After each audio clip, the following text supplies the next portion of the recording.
Hello everybody, welcome back to the Young Fan Podcast. We've got to talk about Oxford United and their lack of business and their serious concern in this transfer window. We've done quite a few of these episodes now, shining quite a positive light on clubs, Ipswich Town, Derby County, who have gone strength to strength in the window alongside Sheffield Wednesday, Bolton as well. You seem to like that sort of content. You want to see more of those episodes. You might have to come back to a few of those clubs who, like I said, have really added some serious quality to their squads since those episodes have gone live. Quite a positive few episodes there. For Oxford, for my club, not so positive. We're going to be delving deep into the lack of business and, for me, why I'm really worried going into this transfer window. Let me know in the comments down below, is there any more clubs maybe I haven't done you want to see, but also your thoughts on this situation. Not just Oxford fans, I do want to hear, of course, from Oxford United supporters, but also League One fans as well. What should Oxford be doing differently? Because there's something seriously going wrong, and I'm concerned. I believe Carl Robinson, the manager, is concerned as well. And it's not a nice place to be. A month into this transfer window, over a month into the window, 3 weeks until the opener against Derby County on the 30th of July. One player through the door, somebody who was on loan at Oxford last season from January until the end of the season. No new faces from the final game of last year, and 9 players leaving the football club. That's returning loan players to their parent clubs, released players and sold players as well. Delving deep into those individuals because, again, we're short in numbers. We really are short in numbers. And so far, this window is very tedious. If I had to summarise this window for Oxford in one word and describe it, it would be tedious. It's slow, it's dull, it's dragging. I feel as though I'm refreshing Twitter, but it's like, it's just draining. It really is draining. And if that's me as a fan, I dread to think what it's like in there, being part of that recruitment process, because there's going to be people in that football club right now who are very concerned. And I think Carl Robinson, the manager, who we believe is head of recruitment, because there is no director of football at Oxford, he's going to be very concerned as well. I believe he's saying things and also doing things, maybe on the subtle, on the sly a little bit, but certainly he's expressing his concern because he knows that this is going to be, once again, a very competitive League One campaign, and we are underprepared. There's no other word for it. We are underprepared, and we're showing a lack of aggression. We're showing a sense of panic, a sense of concern. We're also showing a lack of ambition, which is not a nice place to be as a fan whatsoever. And like I said, there's going to be people in that football club right now who understand and they know this is not the window that we expected. A month in, one player through the door, a permanent signing, a free transfer, somebody that we had, of course, Ciaran Brown, who, I'm going to be honest, I think is a really sensible option. It's not the most glamorous addition. It's not one that's going to go down as a signing of the summer, but you don't always need those signings of the summer. You don't always need that marquee signing, if you like. But this is somebody that I think is a sensible acquisition to the squad, a centre-back who's very brave, who can play left-back, but also left-sided centre-back in a back three, also in a back four as well. However, he's not a new face to the Doncaster squad we had facing on the final game of the season. And one thing I will say, and the big message is, we have lost 9 players, some of course returning loanees, but some people don't really count as departures. I do, in the sense that those players are no longer at the club, and again, we're very short and bare in areas, but that squad wasn't good enough to get in the top 6 last year. We've lost 9 players. Of course, one of those players has stayed. That squad obviously is not going to be anywhere near good enough once again. If the squad isn't good enough with the players we had last year, you take 9 away, very key players as well. Luke McNally, second best player in my opinion for Oxford last year. He's gone to Burnley, recently relegated Premier League side, who seriously are showing aggression to get back into the Premier League. We've got a decent fee for him, but again, it's never really nice to see a player who was that good last year for Oxford United. Mark Sykes, a free transfer to Bristol City. Again, he probably slowed off in the second half of the season, but the first half he was very good. These are players that last year played a very big role, a crucial role in a side that, like I said, I think let themselves down a little bit at the business end of the campaign. Certainly did very well across the season, but right at the end, when it really mattered, of course it's very tight, very close. A lot of clubs sort of hunting to get in that top 6. We couldn't quite get over the line. If you can't get over the line with that squad, you certainly need to improve on it. Have we improved? If you compare the squads of Doncaster on the final game of the season to now, which is stronger? Doncaster by a million miles. An absolute million miles. And that, for me, is everything. That's the key message. Of course, we'll be delving deep into it a little bit more detail, but if you're going to take anything away from this episode, that's what I want to take away. The squad wasn't good enough then, and that's now with 9 players leaving. Where are we at now? That's the problem I see. Of course, we'll talk about the individuals. Luke McNally leaving to Burnley, around £1.5 million, rising to £2 million, I believe, with add-ons. I imagine the biggest add-on there will probably be if Burnley get promoted back into the Premier League. My thoughts on that departure? I don't think Oxford really had a say in it, to be quite honest. I think Luke McNally was very, very keen when somebody, or a football club, and also somebody as well. I think Vincent Kompany, of course, their new manager, was a big, big reason, a big pulling power in that deal. I think Luke McNally, when he saw Burnley come knocking, he couldn't really turn that down for him personally. Can Oxford hold him back? Absolutely not. Fair play to him. He did very, very well, and he was a key part of last year. That defence, who, to be honest, did concede too many goals and was a weakness, but him and Elliot Moore did build up a good partnership. I thought he did very, very well, and he's a big loss. He really, really is. But we got a decent fee for him. Could we have got a little bit more from a side that does have parachute payments after their relegation? Maybe, but £2 million for somebody we only had really for a season, I think you've got to take that. But it is a big loss, nonetheless. Of course, Mark Sykes, we spoke about, free transfer to Bristol City. I'm not going to go through all of them. Winnell, Alechi, Chambers, Parolin.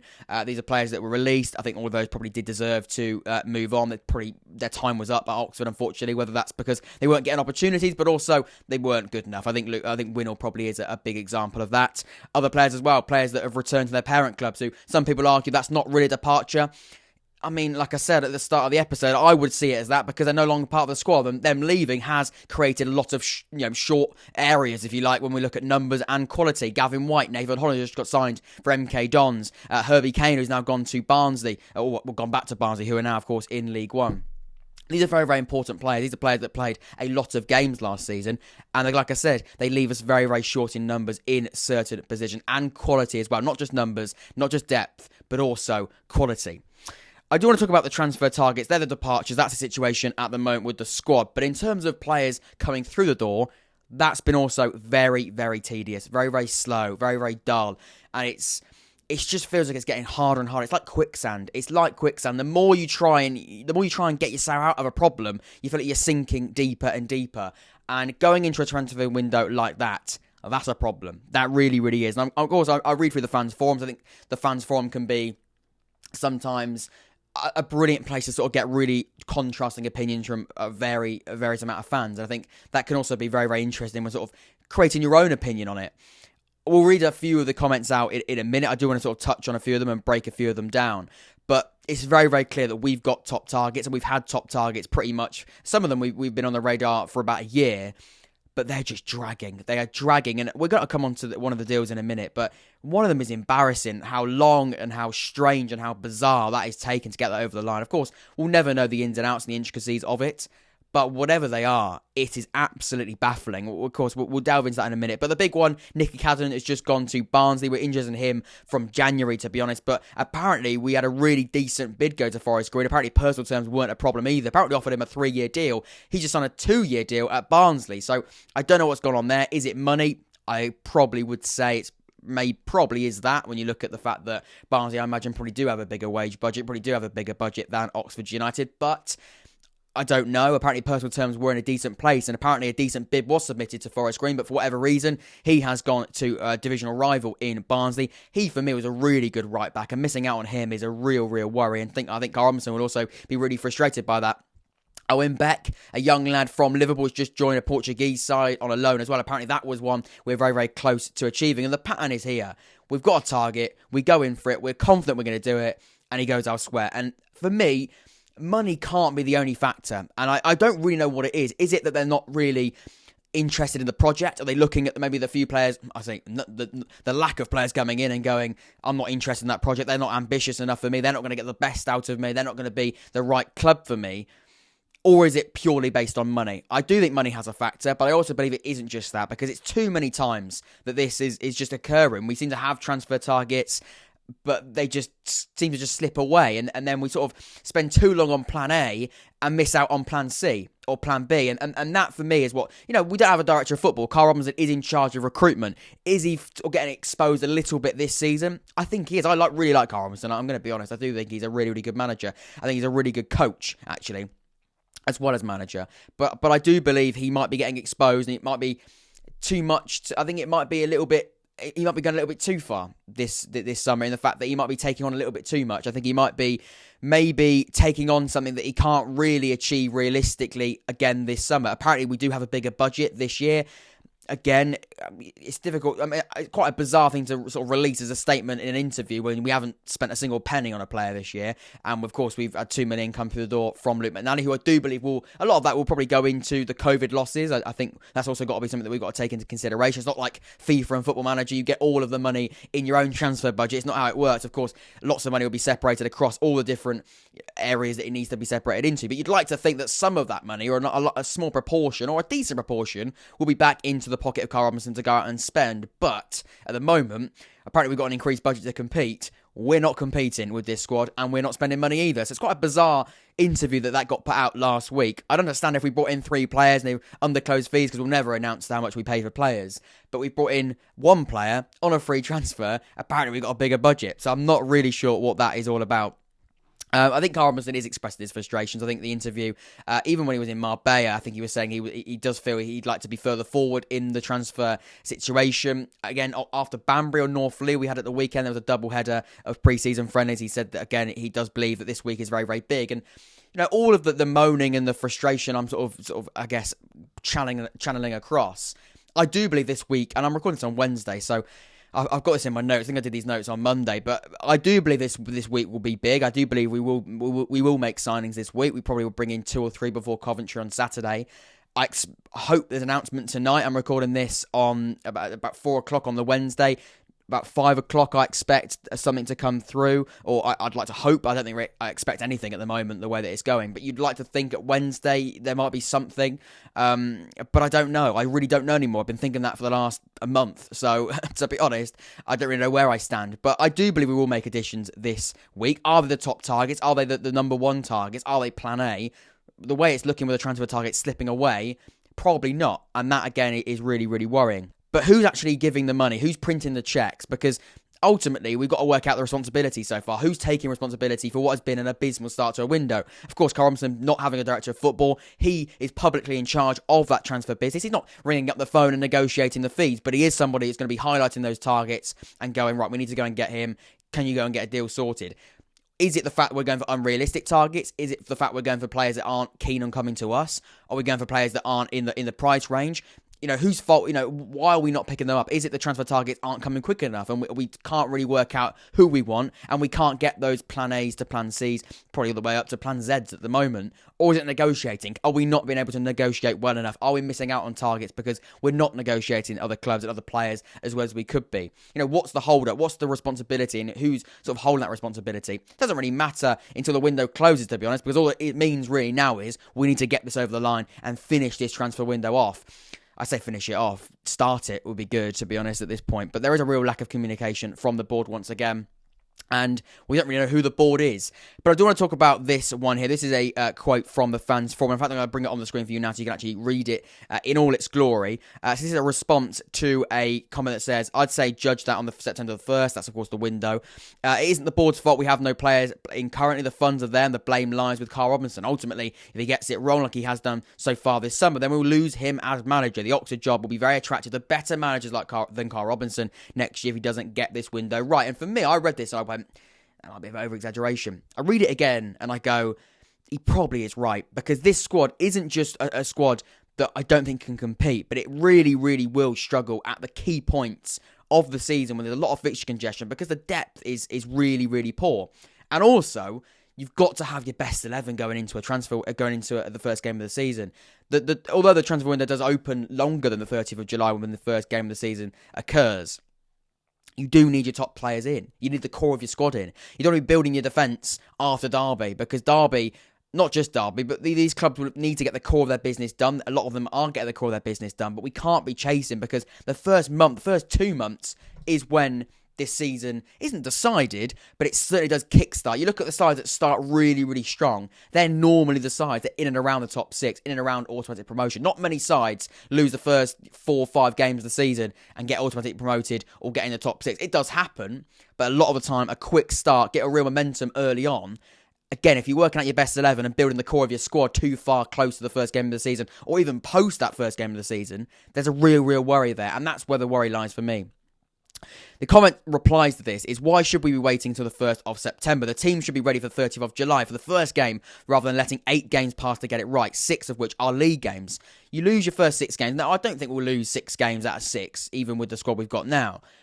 But it won't be easy whatsoever. It will not be easy whatsoever. And tiredness, of course, will creep in. The depth, we're lacking in areas so much. And that, for me, is where I think we really are struggling. And like I said, we will add players. We will certainly bring players in before that time. There's absolutely no doubt. 100% we'll bring in at least 3 players before the derby game. But we do need more.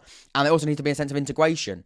And at the moment, you can't really integrate it. And Carlton can't work out his best 11 unless we do what we normally do and sign players we've already got. But at the moment, it looks as though only 1 or 2 of the players we're looking at we have had before. We'll come on to them in a second. We scuttled our chance of automatic promotion before with the first 10 games before because we've lost so many of them. Teams who get automatically promoted tend to only lose between 5 or 10 games all season. We've often filled our quota before October, so always playing catch-up. August should be for finding that one extra signing or opportunity that you didn't expect to come up or find cover for an early unexpected injury, not for adding a brand new defence into the mix. I think that comment is absolutely amazing. It sums it up brilliantly. You do not want to be bringing in the core of your business either too close to Derby or too close to 30th of July, whoever you're facing, or post that time. That is for bringing players in that sort of an extra additions to add the depth in certain areas. Or like I said, if there's a dramatic injury in the first few games of the season, maybe that's a last-minute emergency player that can come in and fill in that position. But it's not fulfilling the core of your squad, and that is absolutely true. Now, like I said, the next thing I got on here is a note about the strange announcement about an increased budget. Not quite sure why we released that when we had signed absolutely nobody and still have not signed anybody. A week has occurred since that has been put out. It only increases the frustrations, in my opinion. Now, we've got to talk about Stuart Finlay because this is a transfer that the more I read into it, the more I'm absolutely baffled. I'm absolutely baffled by this. So we've had a bid accepted. That was quite public. Carl Robinson said it last week. We had a bid accepted. He's at Philadelphia Union in the MLS. Stuart Finlay, a centre-back. He wants to get back into the Scottish national team. Hasn't played many minutes at all in the MLS since he joined, I think, a year ago now. However, we've agreed a fee with Philadelphia Union. We've agreed personal terms with Finlay as well. So an announcement should just be imminent. It should just be, almost. It had to be past Thursday last week. It's been nearly a week since the MLS transfer window opened. That was the hold-up. The window hadn't opened. That deal couldn't officially go through. So I was expecting an announcement maybe even Thursday night, maybe Friday. It's now Wednesday. Still absolutely nothing. And again, we've had a few advances for more information on that. It's dragged out now for 2 weeks since that first bid was accepted, apparently. We understood there was going to be a week delay anyway. But another week... It's bizarre. It's really, really strange. It just hasn't developed whatsoever. He's not even starting in the MLS either, so I'm not quite sure what they're holding him on for, to be honest, because that window is opened. They can sell him right now. Apparently, everything is done other than the signing on the sheet, and there's a real hold-up. And why is that? Now, apparently, the MLS, the manager of the Philadelphia Union, has said that he's going to be keeping hold of him for the next 2 games to finish off the season. Now, that brings it up for another 2 weeks. So he's going to miss the Coventry game. He's going to miss the West Brom game. He's only going to make 1 friendly. That is bizarre. Why has that happened? We're treating it like a free transfer. We're treating it like he's got to run out his contract. His contract doesn't expire till January, I believe. We've agreed a fee. We've agreed personal terms.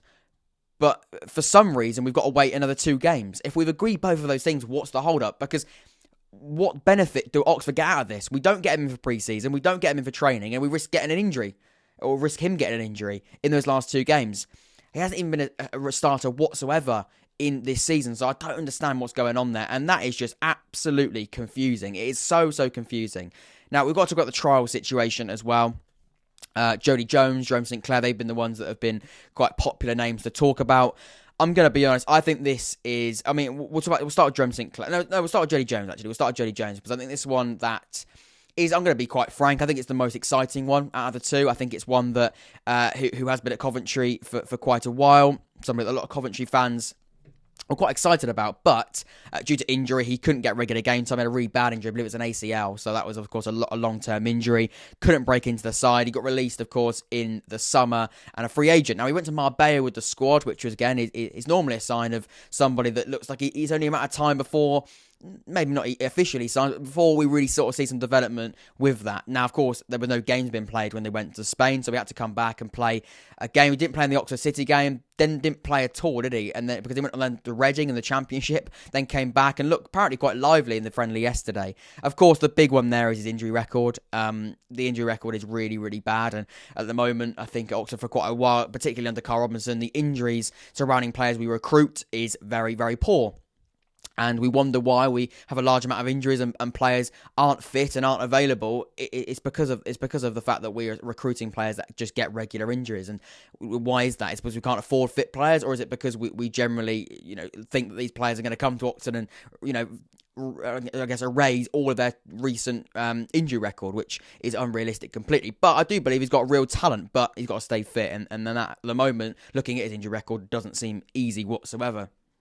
With Jerome Sinclair, a lot of people at Oxford will know who he is.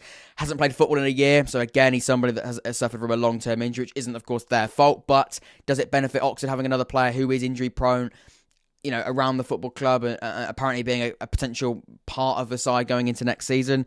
Absolutely not. It does not help us, whatsoever. We had him on loan back in 2019 from Watford. I think he scored 3 goals. Looked okay at best. He definitely didn't set the world alight whatsoever. Apparently, he went to Watford for £4 million. Again, I forget that rubbish for me. I wouldn't read into that too much. Recent transfer fees of players, which isn't that recent. I believe that fee was back in 2016, so I wouldn't read into that whatsoever. He's had about 3 injuries since then, and long-term injuries in that. 2 loan moves, and he's played 41 games since Oxford first had him. He scored 1 goal in that time and hasn't played football in 365 games plus. So this seems a little bit desperate, if I'm going to be quite honest. Do I think if he stays fit, he's a helpful option at 25? Absolutely.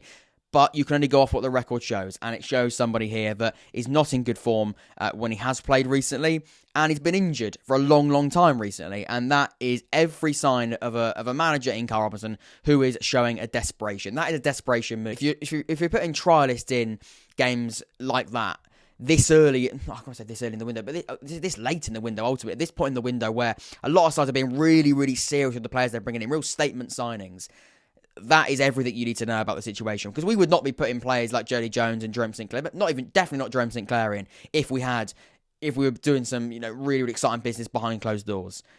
We just wouldn't be doing it. I don't care what people say. We just wouldn't be doing it. And of course, it's really, really bizarre, really, really weird. So, what does this mean for Oxford United, and what does this mean going into to the season, but also the rest of the window? Well, ultimately, the window hasn't closed yet. We've still got time. The season hasn't started yet. We've still got about just under 3 weeks until that first game of 30th of July. But it does mean a lot of things, and it means that we're very, very underprepared. We're not in a good place whatsoever. Carl Robinson is very, very frustrated, and he has, of course, left football clubs due to frustration in the past, but apparently the budget's there, so he can't really walk away if the budget's there. That looks like he's maybe just not being able to pick up the targets or picking up the players that he normally believe he could go and get.